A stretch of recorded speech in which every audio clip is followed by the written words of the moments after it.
안녕하세요. 황성화입니다. 저는 음악치료사이고요. 전국의 인제대를 비롯해서 여러 학교에서 강의를 하고 있습니다. 그리고 서울의 라파 노도 프로빈스 음악치료 클리닉 원장으로 음악치료 일을 하고 있습니다. 만나서 반갑습니다.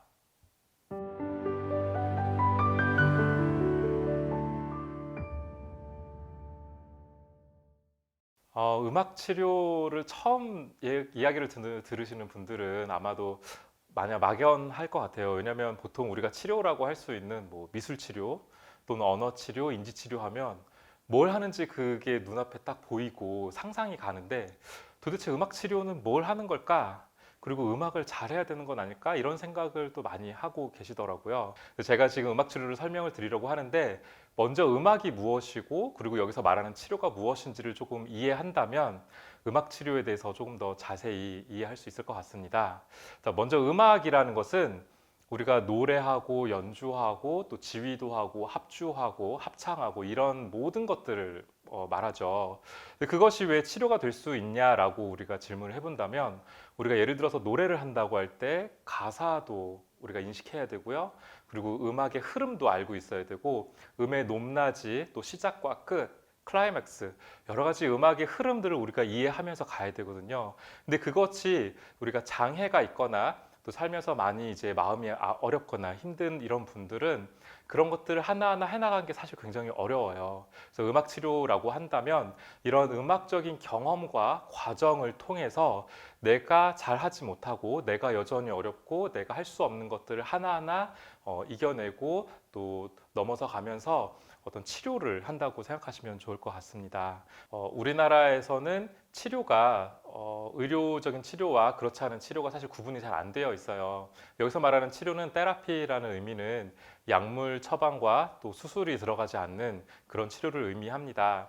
그래서 음악 치료라고 한다는 것은 음악을 통해서 비약물, 비수술, 그래서 우리의 인간의 조금 더 보다 나은 개선된 또 향상된 그런 삶을 향유할 수 있도록 돕는 그런 치료라고 하면 좋을 것 같습니다.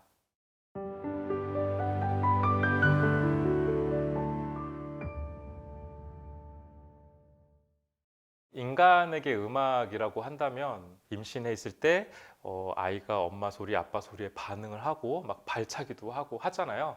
그래서 사실 음악 치료는 신생아 또는 이 뱃속에 있을 때부터 그래서 산모를 위한 그런 프로그램부터 할 수 있고요. 그리고 아동, 청소년은 뭐 말할 것도 없고 성인, 노인 그리고 우리 호스피스 병동에 계시는 분들에 이르기까지 사실 대상자의 구분이 없습니다. 이게 굉장히 좋은 면이면서도 불구하고 또 한편으로는 그러면 너무 전문성이 없는 거 아니냐 이렇게 생각할 수도 있는데요. 조금 더 음악 치료를 우리가 크게 이렇게 두 가지로 구분을 해본다면 심리 치료적인 음악 치료가 있고요. 재활 치료로서 사용되는 음악 치료가 있습니다. 심리 치료는 우리가 흔히 생각하는 미술 치료나 뭐 심리 치료랑 비슷한 개념이라고 보시면 좋을 것 같아요.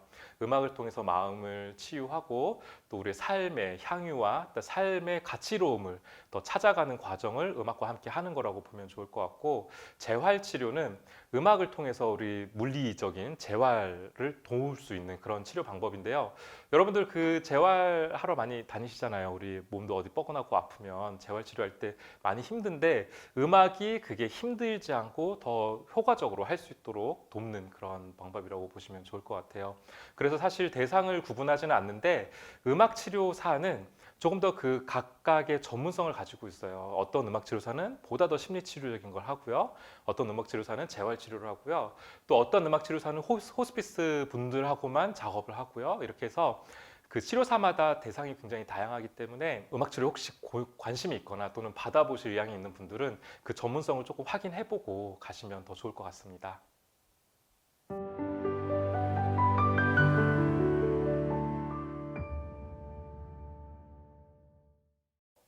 굉장히 많아요. 이거는 굉장히 많은데 우리가 그 먼저 생각을 해본다면 노래 부르면서 할 수 있는 것들도 있고요. 또 음악 감상을 하면서 할 수 있는 것들도 있고요. 또는 작곡, 지휘, 또 음악을 우리가 함께 연주하는 거, 기존의 어떤 곡들을 같이 연주하는 것 또는 즉흥으로 만들어내는 모든 것들이 다 가능하거든요. 근데 그런 것들은 우리가 기법이라고 얘기할 수 있어요. 뭐 노래, 심리, 기법, 뭐 여러 가지 기법들이 있는데 사실 이제 기법으로만 생각한다면 여러분이 생각하는 음악이라고 하는 모든 것들이 들어가니까 그건 별로 어려울 것 같지는 않은데 기법 말고 치료사가 어떻게 개입해야 하고 또 치료의 그 목적이 무엇이며 치료의 방향성을 어떻게 설정하고 음악을 어떻게 사용하느냐에 따라서 중요한 대표적인 모델들이 있습니다. 제가 좀 소개를 해드릴 텐데 첫 번째로 창조적 음악 치료 또는 노도 프로빈스 음악 치료라고 합니다. 저는 요 자격증을 가지고 있는데요. 요거는 뭐냐면 내담자와 치료사가 즉흥으로 노래 또 악기 연주를 즉흥으로 만들어내면서 그 음악 치료를 하는 거예요. 자, 그다음에 두 번째로 심상 음악 치료가 있습니다. 자, 요거는 좀 편안하게 누워서 치료사가 음악을 감상할 수 있도록 음악을 들려주고 또 언어로 안내를 해줍니다. 그러면 그 음악을 듣고 치료사의 가이드에 따라서 마음에 떠오르는 심상을 하나씩 하나씩 들여다보는 거예요. 그러다 보면 어느새 의식 상태가 전의식 상태, 무의식 상태까지 깊이 들어가서 마치 최면에 들어가 있는 것처럼 해서 내 무의식 속에 무엇이 있는지를 드러낼 수 있도록 하는 그런 치료 방법이 있습니다. 그리고 세 번째로 분석적 음악 치료인데요. 자, 이것도 즉흥 연주를 하는 거기는 하지만 앞에 말씀드렸던 창조적 음악 치료는 음악을 만들어가는 과정에 더 포커스가 있다면 분석적 음악 치료는 음악을 만드는 과정보다는 나의 마음과 기분과 오늘 나의 상태를 음악에 그대로 드러내는 거예요. 악기나 목소리 이런 데다가. 그래서 그것이 의미하는 바가 무엇인지를 다시 찾아가면서 마음을 들여다보는 그런 치료 방법입니다. 그 다음에 네 번째로 신경학적 음악 치료가 있는데요. 신경학적 음악 치료는 재활에서 사용되는 음악 치료 기법입니다. 우리가 뇌졸중이나 파킨슨병에 걸리신 분들 보면은 걸음걸이가 사실 똑바르지 못하고 많이 힘들게 걸음을 걸으시는데 조금 더 보행의 그런 모든 것들을 좀 더 좋게 해주거나 재활을 조금 더 잘할 수 있게 돕도록 악기를 쓰고 할 수 있도록 만드는 어떤 그런 기법과 모델들입니다. 마지막으로 성악심리 치료가 있는데요. 성악심리 치료는 우리 목소리를 사용해서 우리의 또 많은 심리적인 이슈들을 다루는 그런 모델인데요. 목소리는 어떤 기법에서건 음악 치료에서 사실 굉장히 가장 중요한 악기라고 할 수 있어요. 목소리는 셀프, 나 자신하고 똑같기 때문에 내가 어디에 가서 목소리를 쓴다는 거는 내가 그만큼 자신 있고 나를 그대로 드러내는 거거든요. 우리 사람들 많은데 앞에서 나와서 말하는 거 굉장히 힘들어하는 분들도 계시고 심지어 그 앞에서 내가 노래를 한다고 하면 많이 훈련된 사람이 아니고서는 그게 굉장히 힘들거든요. 또 음악을 했던 분들도 무대에 올라가는 거에 대한 불안과 공포를 호소하는 분들이 사실 굉장히 많아요. 그만큼 목소리를 누군가 앞에서 나를 드러낸다는 거는 굉장히 나의 심리적인 거하고 밀접한 관련이 있기 때문에 그거를 많이 사용해서 치료하는 모델이라고 할 수 있겠습니다.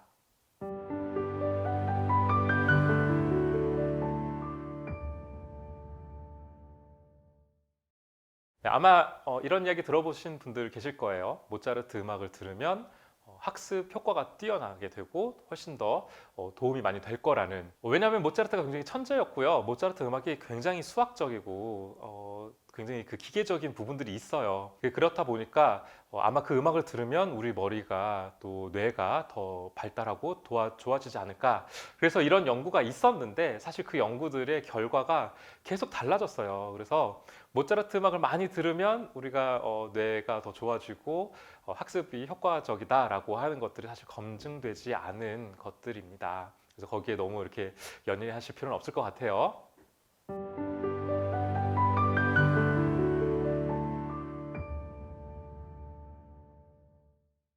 어떤 그런 처방적으로 사용하는 건 아니고요. 개개인마다 이게 다 달라요. 굉장히 주관적일 수 있거든요. 그래서 어떤 정해진 음악이 있다고는 할 수는 없습니다. 그러나 여러분들이 경험하신 바와 같이 우울하고 슬플 때 나를 달래줄 수 있는 음악이 있다면 그것은 충분히 여러분들에게 도움이 될 수 있을 거라고 생각합니다.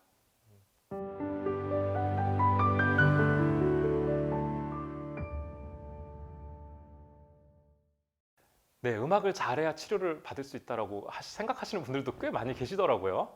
네, 근데 우리 음악의 어떤 기능, 음악을 잘하는 음악성 이런 것들은 음악 치료와 전혀 상관이 없어요. 네, 음악을 잘해야 하는 거라고 생각하지 않아도 됩니다. 인간은 누구나 음악을 하고 싶고 음악에 반응하고 음악이고자 하는 욕구를 가지고 태어났어요.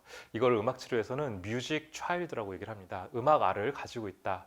쉽게 예를 들어 보자면 우리 아이들이 밖에서 음악을 막 듣고 이럴 때 자기도 모르게 엉덩이 막 춤을 추거나 또는 뭐 우리가 기분 좋을 때 흥얼흥얼 노래에 나오는 것들이 있잖아요. 이런 것들은 인간 누구나 가지고 있는 거라고 보는 거죠. 그래서 우리가 음악 치료가 가능하다고 얘기를 하는 겁니다. 누구든지. 그래서 아까 앞에 말씀드렸다시피 아직 말을 못하고 아무것도 못할 것 같은 신생아, 그리고 임종을 앞두고 계신 호스피스 분들까지도 음악으로 치료가 가능하다는 거죠.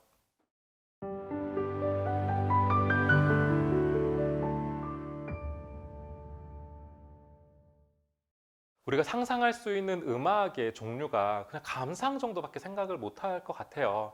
그런데 음악은 사실 악보가 만들어지고 또 그 작곡가라는 그 직업이 생겨나기 이전에는 누구든지 음악을 만들어내면서 즐기면서 그 순간 나타났다가 사라지는 그런 것 안에 우리가 음악이 함께 있었거든요. 다시 말하면 늘 우리는 음악과 함께 있을 수밖에 없고 음악적이고 음악과 함께 있다는 거죠. 음악을 조금 더 다른 사람들과 함께 경험하고 단지 듣는 정도가 아니라 표현하는 정도로 우리가 사용한다면 음악은 우리가 기대하는 것 이상으로 우리에게 많은 것들을 가져다 줍니다. 첫 번째로 얘기할 수 있는 게 이제 기능적인 거고요. 그 다음에 음악하면 또 빼놓을 수 없는 건 결국 미적인 아름다움이고, 그 다음에 음악을 통해서 우리가 표현할 수 있도록 돕는다는 거. 이 세 가지가 굉장히 큰데, 특히 음악이 기능적인 부분에 대해서는 우리가 일반적으로는 별로 생각을 못 하실 것 같아요. 기능적인 거에 여러 가지 종류가 있지만 특히 남성분들 이런 거 생각해 보면 좋을 것 같아요. 우리 군대 기상 나팔 소리 같은 거, 이런 거 들으면 그 음악만 들어도 벌떡 일어나야 될 것 같은 이런 기능적인 것들도 분명히 있고요.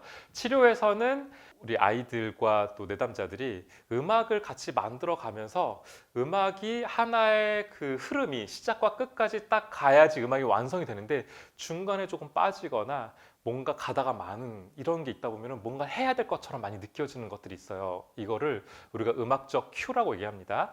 그래서 이거를 그냥 지시하고 시켜서 하는 게 아니라, 음악을 듣다 보면 내가 이 순간에 심벌을 쳐야 될 것 같아.